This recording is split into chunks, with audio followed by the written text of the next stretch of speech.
Warning, she is back, and you're about to hear truth, facts, and all kinds of crimes, about all kinds of crimes, including sexual exploitation, human trafficking, murder, child abuse, missing persons, including vulnerable children. So buckle up, because we at the Warriors want you to know what's really going on out there. Jen Coffindaffer returns to the Warriors. Jen describes herself as a wife and a proud mama of three, a retired FBI agent, law and justice contributor at News Nation, expert witness, and she's the host of the most incredible podcast. All of you run when we're done here. 2, Break the Case with Jen Coffindaffer, available on every platform ever made known to mankind. Jen really describes the show as peeling back the layers of true crime cases with retired agents, profilers, psychologists, witnesses, and victims directly involved in the cases that she's breaking down with them. Weekly episodes, like I said, are available on every platform, including right here on YouTube. I will have all of Jen's information as usual in the body of the video so you can follow along. Please support her work. And we have to start, Jen, with always thanking you for your decades of service to our country, your incredible service to our country. And follow everybody on X, excellent X feed, I guess it's called now, Twitter feed, X feed, at Coffindaffer FBI. Jen, welcome back to the Warriors. Thank you so much for having me. What an introduction. Thank you. Yeah. And you know what? There's plenty more where that came from, but you know, time is of the essence. But really, it's quite an honor. We spoke about a month ago or so. I want to have you back regularly. You're right on top of all these crimes. I mean, it's crime all the time. Crime does not ever take a vacation, and neither do you.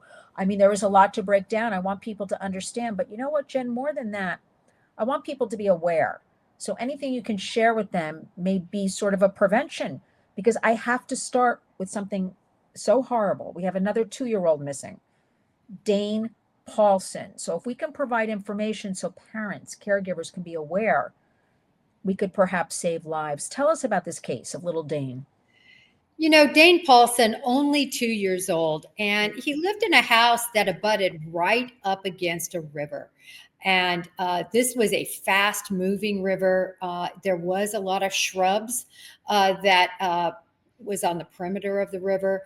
But the last known location of Dane was actually on the edge of that river. We are unsure whether that is from video, witness, or prints that might have been there, but is very much believed. And that's where the focus of the search is that river.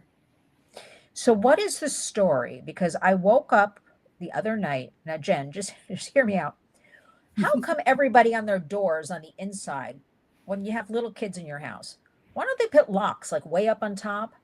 So like you have to climb up on a step ladder or something. So, you know, if you fall asleep or something and child gets up and wanders off, they can't get out because it's too high. What's the scenario? What do we know? Well, what we know is he was supposedly, again, playing in the front yard. The parents just had no idea. You know, they're all torn up. I mean, it's very difficult to hear how devastating this is to them. There's no information that they were involved in any way, but a mistake was clearly made having a 2-year-old unsupervised in a front yard that abuts next to a river. You know, it reminded me of a terrible case. A neighbor that lived behind us, our 2-year-olds actually at the time played together, became friends with her. I saw ambulances out one day, went over, what in the world is going on? She was in the shower, then went to dry her hair, and her 2-year-old got the slider door open, went into that pool and fell in. He was recovered and revived, but with issues, as you might imagine. Oh my goodness. It just happens that quickly. And they're so smart and savvy and, you know, it's just terrible. And I think they felt like all that shrubbery I mentioned provided some sort of barrier. In other words, that he would get caught in all of that before he could ever make his way. But we all know that little ones are very good at getting to what they desire. Oh, so they thought that would almost be like a fence, and Right. he wouldn't go. And maybe they were looking out the window every couple of minutes or so to keep an eye on him. Well, we clearly should say you just can't take your eyes. I know, because as a parent, you You try to slip into the bathroom, you try to wash your hair, you try, right? We've all done these things, right? But it's really, you cannot take your eyes off for a second. But I'm going to maintain, get those locks. I know he was out on the front, lawn, out on the property, but I was just thinking about that because so many kids, I've had reports of the parents wake up and they're just not in their bed anymore. And I'm like, if they had a lock way up on top, they wouldn't be able. But you know what, Jen? Some savvy kids would probably take the little stepladder out because they saw mommy or daddy on it and they'd climb up and undo it. So that may not work either. Well, we'll keep our fingers crossed, for little Dane and his family, and we'll see where this goes. I just am sick from this story. I guess I have to ask you about this one because I always tell you how it haunts me. Anything on Sebastian Rogers? Well, no, everything is pretty much status quo. The I mean, same. what just happened was there was a vigil Yes. that the father put on. There was a lot made about that. He gave really a very heartfelt prayer that was in the vein of like a Pentecostal feel, that very vibrant Baptist type feel. And, it was clearly very heartfelt. So I think it's wonderful that they're doing whatever they need to do to keep his face and name out there in case somebody saw something that doesn't realize they saw something. But other than that, there's no break yet in the case. Right. To me, there's a video with two lights that I believe are flashlights that are in the early morning hours. I think that's relevant to the case, possibly. But we do know, and this is important, they finally, meaning law enforcement, the FBI, has finally changed the posters and have said he was not last seen on February 26th. He was last seen on February 25th. So there is no proof of life after that. He was never found on tape. So the bottom line is the last person to see him alive is his mother, Katie Proudfoot, and then publicly us at the Texas Roadhouse. So, Lynn, this was really important because law enforcement had put down the wrong date all this time. Okay, Jen, this may sound really stupid. Why? It's like, why? I know it's a little jaw dropping, and it was for me too. I really gave law enforcement the benefit of the doubt. But essentially what happened was the date reported got misconstrued with the date missing. And you could see it a lot in the reporting where sometimes they'd say the 26th, sometimes the 25th, and we had to really rely on these posters and things they put out.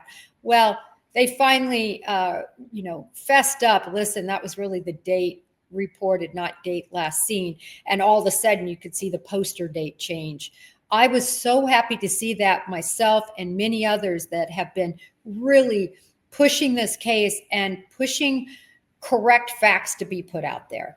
There's another one too. I mean, they don't have his correct clothing description. It's very generic, black sweatshirt, black sweatpants. But yet we know from recordings that it was more specific than that, an Adidas sweatpant with a stripe.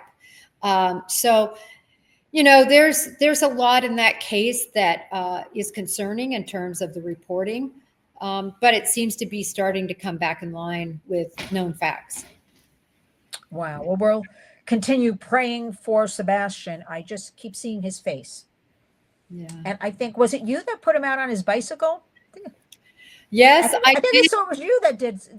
I'm like, oh, there he is on his bicycle. But, now, so let me preface this with his parents, meaning Katie Proudfoot and his stepfather, Chris Proudfoot. They gave that video. They produced that video to different people with YouTube channels. And it was put out there on social media, various venues. But now, believe it or not, there is a huge controversy as to whether that is AI or not. How sick is that if that ends up being true? I don't have a position yet, but many people are showing it through different programs, because we have a lot of people on my platform that are all about AI. And believe me, anytime I put a video out and they have any question, they're DMing me and telling me, no, that's AI. And that's what they're saying about this one. They're talking about the pixels and how his face is wrong. I don't know. I cannot imagine that a mother and stepfather would actually falsely produce this video for their own advantage and gain. So I'm holding off on that position, but you'll see it all over, Lynn. There's a lot of controversy about that bike video. Wow. I was just going to say something, but then I decided not to. I was going to say, damned if you do, damned if you don't. There, I said it. It's like, no, but this AI is truly, because we have the Warriors do a lot with AI and tech companies. And it's just like, I just said the other day, Jen, I was like, with the deep fakes and things like that. And again, I wasn't making light of it, but everything's so heavy. I'm like, if every child just denied, because we have AI now, that's their nude image, would just deny it's us. And like with AI, no, the kids, because we have so much with kids harming themselves over all of that going on. But I digress. Now, I've got to ask you about something I cannot even believe, Jen. Mm-hmm. I cannot even believe the resurgence of one Casey Anthony. I just can't. I guess her dates dried up. I know she's supposed to be living with some man or something, but what the heck is she doing? Lay it out for us, because I'll let you as the expert lay out the Casey Anthony story. Yeah, Casey Anthony, when I started seeing her come on board as, get this, of all things, Lynn, an advocate. That's the worst. That's why I'm sick. It's such an oxymoron, because the victim is Kaylee, and no one's advocating for Kaylee except for all of us. No one named Casey Anthony is advocating for Kaylee. And, no matter what, Casey Anthony is innocent in the eyes of the law, but she is factually guilty in my estimation. And the fact that she's coming out now on various platforms, TikTok particularly, and already had about 30,000 followers in just a matter of hours, is really just sad, because I think so many people don't know the case. So many people don't know the evidence, and so many people are willing to give her an audience. She deserves no audience. I would not play that and will not play that on any social media platform I'm a part of, but I keep advocating for Kaylee, and that is that justice wasn't served. And I hope maybe someday new evidence will come up and maybe that can somehow be retried. Well, let me ask you something. So today we have a lot of these internet sleuths, and I think you said to me last time you like that, or they get the job done. I think you said something in that area to me, or something. Yeah, what do you think about this case? Because we have so many new faces, new people on the internet, and loving crime and all this. Do you think it could actually maybe help? But I don't know. It's based on evidence. What are your thoughts on that? Well, I always like to see the sleuths, to your point. I mean, it's a double-edged sword sometimes, because there are so many bad ones with ill intent that make up AI, that try to lead a narrative that's completely false. But there's a lot of sleuths that are really good. They know what they're doing. They have access to all the databases. They really check their traps. They work a lot with other creators that have law enforcement backgrounds to get to the truth. And I really appreciate them. And I think that they will do a very nice job of eviscerating any idea that Casey Anthony is an advocate of any sort. I think that was the most disturbing thing. And for our warriors out there, if you're not familiar with the story, Casey's little daughter, Kaylee, just disappeared. I'll just bottom line it like that. You can add anything you want, Jen. And they never really found her, right? They found something. They found a skull or something, right? This is in Florida, correct? Just give us a little background so people understand, because that was a long time ago already.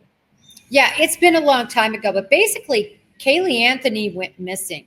And her grandparents, which were Casey's parents, were very, very involved in the little girl's life, and were having trouble basically with Casey Anthony, holding down a job, stealing cars, stealing money, being an unreliable mother to Kaylee. And then Kaylee disappears.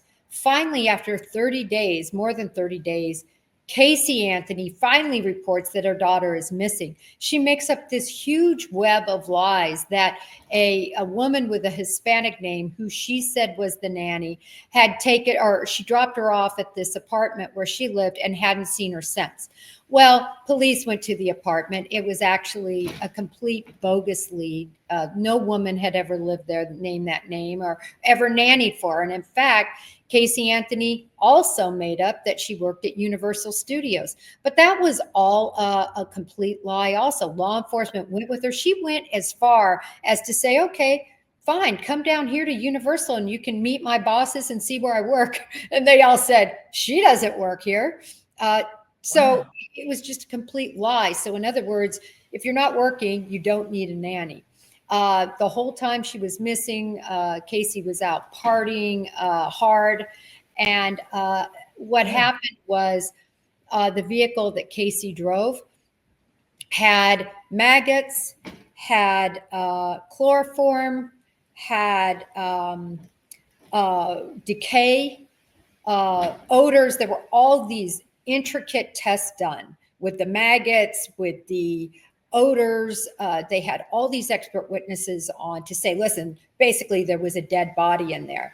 And Cindy, who was Casey's mother, she also said, oh my gosh, when we opened that car, it just smelled of. That's what I remember, the mother's voice saying that. Yeah. So, there was pretty strong proof. Kaylee was actually found so close to the house, but poorly searched area, quite frankly, by law enforcement, where they missed her. She had duct tape. So it was very much believed that that was used to suffocate Kaylee, and that she drove around with Casey in that car for an unknown amount of time before she was ditched in a ditch, basically, near the house. Well, just a horrible story. I want to ask you something with your training and all these cases you've worked on. What kind of mind, describe that mind, because, Casey is going as far as taking law enforcement, to Universal and outright, oh, I work here. Oh, come with me.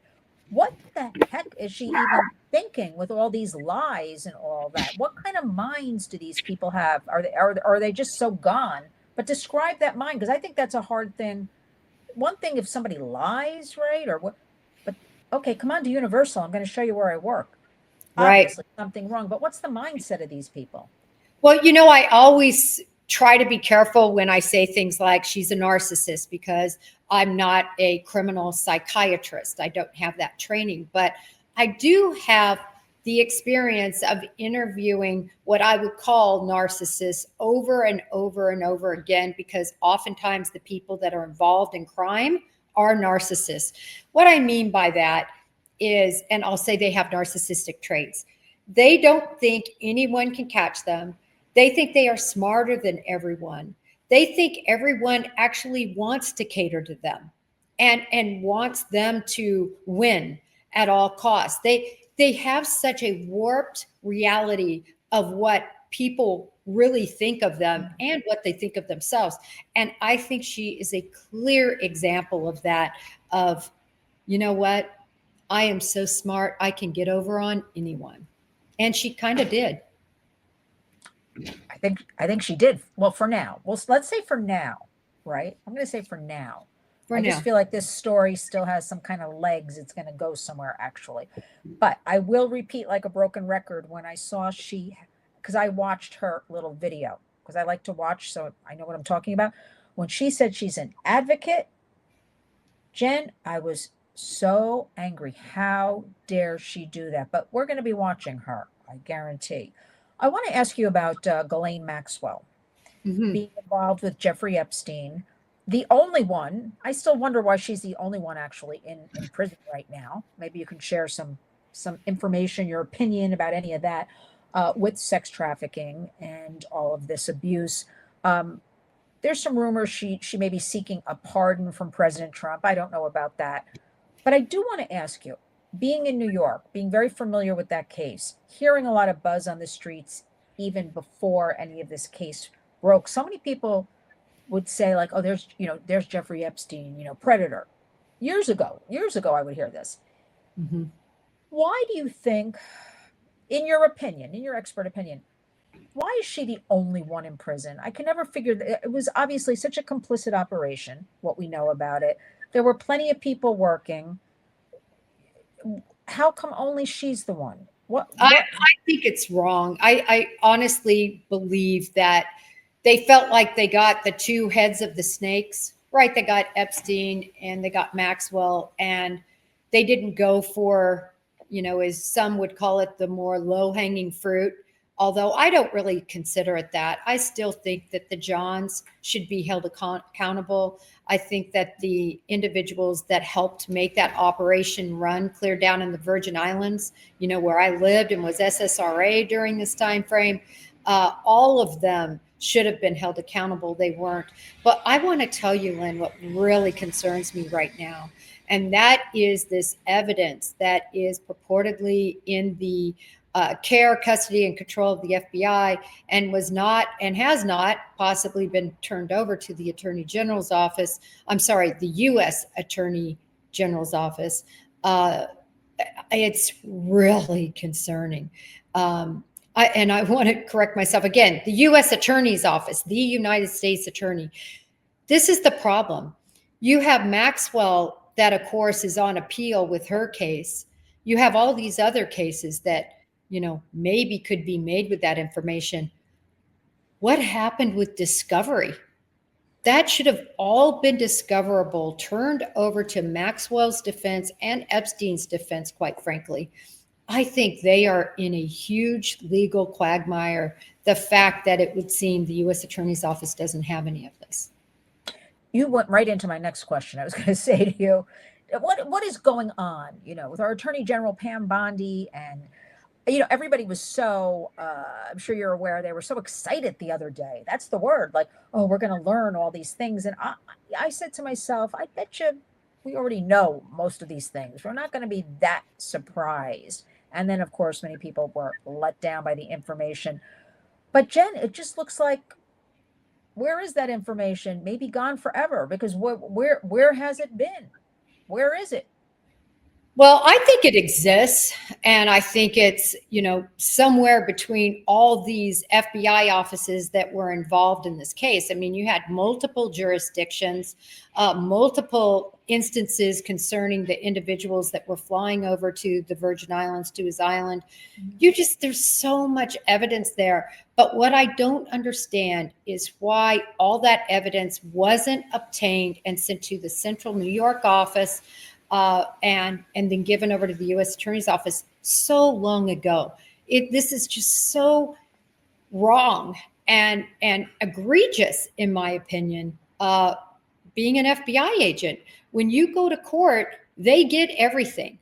They really do. You should have what they call open discovery. Lynn, this is how I did my cases. When one went, even if it was in the most we ever prosecuted in one case under one conspiracy, was 100 and maybe 30 or 40. It was a big case. You know what I did? I had a gigantic conference room, and I had all the files there, all the boxes and boxes. And we let the attorneys know, because there were multiple attorneys, here it is. Come on, and I'll sit and watch you. And they could go through it and look at everything. We held nothing back. I just don't know what has happened to those days, or maybe they exist, Lynn, but maybe some people didn't do it right. I have no comment. I just find it.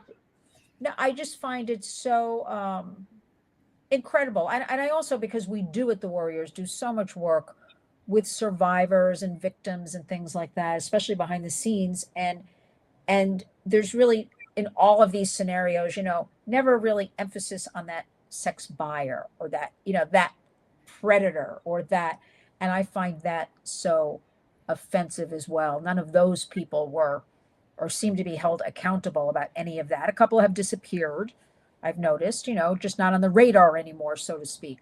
But nothing's ever done. And typical, just even in the regular sex trafficking, it's the emphasis. I'm always like, if we tried to end demand a little bit, end the buying, but they don't go there, Jen. Nobody really wants to go down that path at all. So this is interesting. I think somebody's got video evidence locked away tight, maybe somewhere. I don't know. I don't, I don't know. But I just think this case is going nowhere fast, unfortunately. Now, let me ask you something. I'm very upset also about, let's talk about, we do a lot of work with girls put into adult prisons, believe it or not. Do you know there are about 2,000 children a day, 2,000 children a day in America put into adult jails because there's no place to put them across the United States. Um, do you know anything about that? Can you share any information? Because we're starting to do a lot of work with that. You know, kids should not be put in with adults, with the excuse being we have nowhere else to put them. Sometimes No, they say, we'll throw them into foster care, but the kids run away because it's so abusive there. So is there any action? Like, these are the things we're thinking about and working on, the Warriors. What do you know about any of this? well, I can tell you this, it's a huge problem. It's a huge problem, those that are put into adult facilities. And quite frankly, it's just as bad, those that are kept in juvenile facilities. The things that go on in these facilities are unbelievable. And actually, I am working on a very interesting project that will hopefully come to light, but it is exactly concerning what you're talking about Good. in Okay. terms of incarceration and what's happening behind those walls, particularly to women. I'm really excited about this project. Netflix is looking at it. We'll see Okay, if it perfect. takes off. But it needs to be explored so deeply, Lynn, because you touched on it. It's pervasive, and what happens behind closed doors at these prisons seems to stay there, and it's egregious in many cases. Yes. And you know, a child, just as an example, a 14-year-old girl, I mean, there's putting them in this environment, you know, it usually is of no help. They just keep going down the wrong path, so to speak, or they're caught in that system, or they caught. It is horrendous. So I'm going to manifest for you. This is my new thing, Jen. I manifest that things happen, not if they happen, or I'm like, no, this is going to happen, your project. So I can't wait for Good. that. I love Yes, I'm that. manifesting. It's going to be like, we have to have the mindset. No, it's happening. It's happening. I can't wait for that. I am very thank you for doing that, because it's something.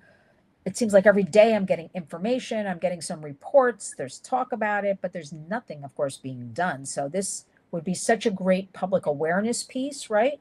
Yes. On Netflix, a place to start a conversation, a place to talk about in interviews, a place to have the public land so they can walk. Like, we're all about that. We want the public to get this information, right? We have to get in there and help the public understand what exactly is going on. Did you watch the Oscars at all? So no, I am not an Oscar fan. I'm not either, but Did you watch it because you wanted to see the special on Gene Hackman? Because I'm a huge Gene Hackman fan. no, I I I will admit, with my background and all that, Jen, I used to love the Oscars. Even as a teenager, I loved the whole thing. I thought the gowns and the glamour, and it's Hollywood. Then I worked in the business and grew up and know what it's really about, and I'm disgusted. So I turned it off. Although I kept getting alerts all night about this is winning, you know, press releases coming into me Oh, like this. And then I see this best movie, Honora. And I'm like, I knew what the movies were just from press releases I've gotten in the past. And I'm like, wait a minute. That's about a stripper and sex workers, and not one person I know ever went to see that movie. Nobody knows about this Honora. And sure enough, the actress won for Best Actress and won Best Film. But the whole gist of it was just really thanking sex workers, thanking them, their lives, their stories, how great they are. It is so offensive to our young people, especially. It's more of this normalizing this whole sex trade type of thing, you know, and habituating the public. This is okay. I actually have been in meetings, debates where they're like, okay, you can be a lawyer, teacher, doctor, FBI agent. Oh, and you can also be a sex worker. They're all the same.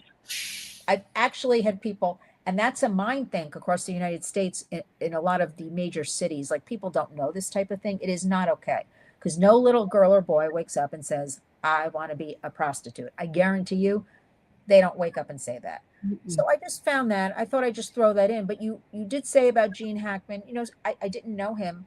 Such a nice man, but such a horrible, horrible death. Let's touch upon that for a second, because I just know what I read. Maybe you know a little more, but it's very mysterious because my mind keeps coming up with different scenarios and I can't quite put out those scenarios. But I what do you think happened there? Well, it's very interesting because it took a long time, really, for I think some of the facts to come out correctly. So there was this affidavit that was produced, and unfortunately, there were clues in that affidavit that were just wrong. And the sheriff's office now has come out and made those right. And that sort of changes the scenario. So basically, it was Jean Hackman that passed away in the mudroom with his glasses, his cane, as if he had taken a fall. This would have happened on February 17th, according to his pacemaker information, but yet they weren't discovered till the 26th. His wife, Betsy Arakawa, was found in the hall bath, not her bath, in the hall bath that was very near where Jean Hackman was. Again, deceased for a long period of time, likely around the exact same amount of time. Her hands, her feet were mummified. There was a space heater found right next to her face as if it had fallen. There were pills strewn everywhere that were reportedly over the counter, plus blood pressure, heart medication, and thyroid medication. But what those exactly were is very fuzzy because the sheriff would not say. He said, listen, too much HIPAA. I'm not going to get involved in that. I'm not saying. So my belief is really that Jean Hackman possibly had a heart incident and fell to the ground and passed away. Betsy saw him, ran to him, and in her confusion, in her hysteria, went to go find pills to give him, possibly tripped over that space heater, possibly fell and suffered a head injury that would have been a closed head injury because there was no blunt force trauma on either, which is very important. We know there was no carbon monoxide found in their system, so that's out of the equation. The other idea, of course, could be that in those pills, there could have been something that was for pain, such as like a fentanyl type pill. Remember, fentanyl sounds so bad and ugly.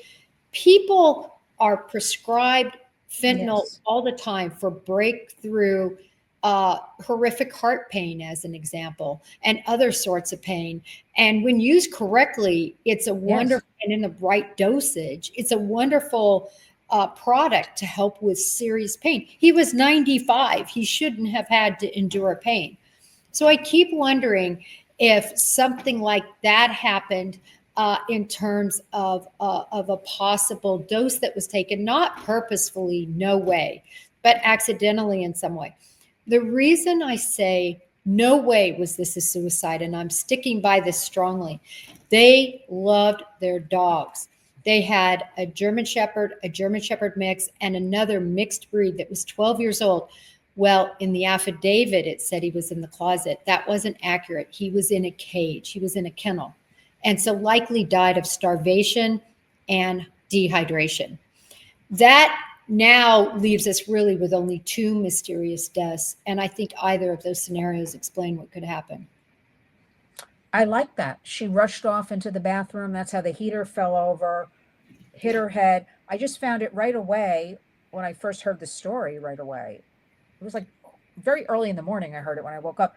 No foul play suspected. I remember thinking, well, why did they say that right away? And I'm not, an investigator, but I'm like, seems could be a little foul play or something is not right. Why do they put out statements like that so fast? As opposed to we're investigating or something like that. Well, we have to see. Wonderful actor. Wasn't he good? I mean, he could do comedy. He could do serious. I mean, he could. And he made it to 95. I think that's the part that's, and to die like this, like what a way. And they did seem so much in love. Oh, It just seemed like they were into each other and living in their nice house and doing their thing. And they were very happy with their dogs. And so to me, none of the other stuff is weird at all. Like they didn't see their neighbors. Really, who wants to see their neighbors? But anyway, they were like and where they lived was kind of remote compared to where other people might live. But it doesn't, I like your what you're saying, because I feel like that's something like that, happened. But what a way. 95. Wow. 95. He gave us a lot of years of, I mean, I've been on a Gene Hackman marathon movie. I keep calling, my husband in 7 o'clock every night. Okay, time for the next one. Because my three favorite actors are Robin Williams, Gene Hackman, and Tom Cruise. People can tease me about Tom Cruise, but I can tell you he can be anyone. He can be Mission Impossible. He can be a serious actor. He can be Top Gun. He can be funny with Risky Business. I mean, those three guys can be anything. And if they're in a movie, I want to go see it. Who would have pegged you as a Tommy Maypother fan?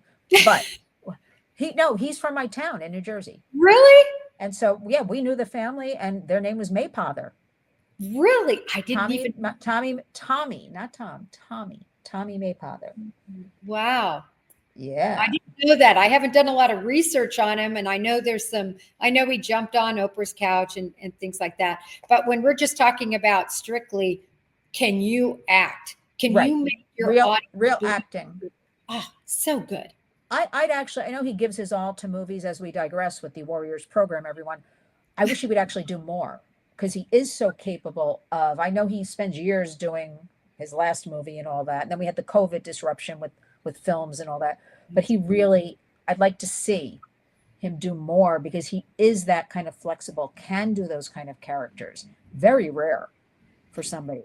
And you're the third person this week that's on this Gene Hackman marathon. I'm going to have to start it because I'm feeling left out. You're the third person. It's like I'm having a Gene Hackman marathon. I'm like, okay, I got to get on board here.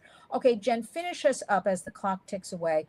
What do you want us to be looking at right now? Some final words, maybe something geared towards, what do you want parents to keep in mind or be looking at? Well, I think a couple of things. Really quickly, for true crimers out there, and I don't want to digress too much, you got to be watching the Bryan Kohberger case, because there's a lot of breaking news on that case. They just had a huge document done. I don't mean to interrupt you. Fill us in, because I saw you on Twitter. You were trending on Twitter. Do you know this before? No. Were you doing a live something before or watching? I saw your name, and some film was popping up. It was right before. So what's going on? Was it a Kohberger thing? No, actually, that was on the Karen Reed trial, and trial, that's another one. So sleazy. Let's just never talk about that. We're going to have the Kohberger one, because I know there was some new DNA information or something, right? Maddie Mogen, where the knife sheath a K-bar knife sheath. Remember, we know they were killed with a K-bar knife. Was found underneath her with DNA from Bryan Kohberger, skin cells. Call it touch DNA all you want. It's where the skin cells come off of the button snap of that sheath. Well, now we know there were 3 DNAs mixed together found underneath her left fingernail. This is so big, guys. And apparently they have the exact percentage as to whether it's Bryan Kohberger or not that's part of that mixture.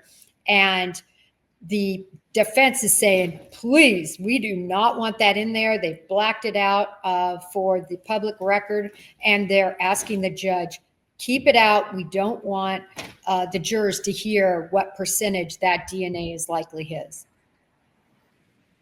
I mean, I'm no lawyer or anything. Isn't this kind of shocking? This whole what are we implying? There are multiple people here, perhaps? No, I mean, I think one of the DNA is hers. One's hers, one's his.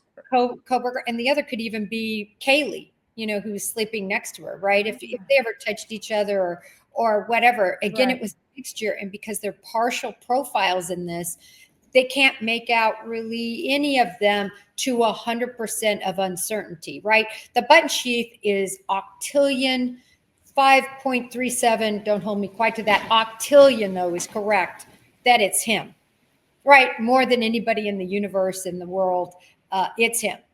But with this, they can't say because it's mixed. And that is a problem whenever you have mixed DNA samples. That happens sometimes. In fact, often. But they have a percentage as to whether he's part of that mixture, and the defense is wanting it out. If it were about, a small percentage, I bet the defense would want that in. Or actually, if it were no percentage, but it's a percentage, Right. and I think it's going to be a high percentage. Wow. It's Oh, we big, gotta- big stuff. so much crime. I wasn't kidding when I said all the time. Okay, let us really finish up with one. I want to address parents and caregivers. A lot going on around kids coming home from school on school buses, kids on the internet. Anything you're focused on right now, a little tip or two you can give to our warriors out there. Yes, definitely. I'm going to focus on internet and use of gaming. A lot of parents don't know when you're on a gaming machine, it's no different than being on the internet. People can talk, they can communicate. They use that to really catfish young people. They start conversations and relationships. And remember, a lot of these kids are not necessarily being paid attention to by their parents. They're in their rooms for hours on end gaming, but participating in getting to know other people. And some of those people are really bad. So what I highly recommend, and there's just no need to have that participation, is to block their devices where the only people they can intertwine with are people that are known to you. So in other words, Tommy and John and, Bobby from the baseball team. Yeah, they can, but anybody else is blocked and out. And I think that that's really important to do that for parents. The most important. And I think parents have to realize most of them have bought those devices. Most of them pay for the internet. They have a right to have this partnership with the kids. It's like our devices. This is what I stress. I have a lot of parents say, I don't want to their privacy. I'm like, but no, you bought the device. They're 8 years old. I think you can check out because wherever the kids are, so are the predators. So I think that's very good advice. We have to have only known friends on there and family. And it's a conversation parents have to have with their children, kind of this open and honest communication. So everybody listen to Jen Coffindaffer, but really break the case because excellent. You have good guests on there. You really keep at it, Jen. You're like a real crime. I don't know what. You're a crime warrior. I'm just going to keep calling you the crime warrior. But I want everybody, please break the case with Jen Coffindaffer. Always, I'm going to have everything in the body of the video. Let us speak again next month because crimes are just piling up right and left. But you know what? You're on the scene. And with Break the Case, I feel like there's a lot of hope because you're very, Jen, easy to understand, enjoyable. I learned so much from you. So thank you for all of that. Thank you. And thanks to your audience. And thanks for having me, Lynn, as always. Lynn's Warriors. Keep warrioring out there. We need you. There you go. Let us speak again soon. Thanks, Jen. Thank you.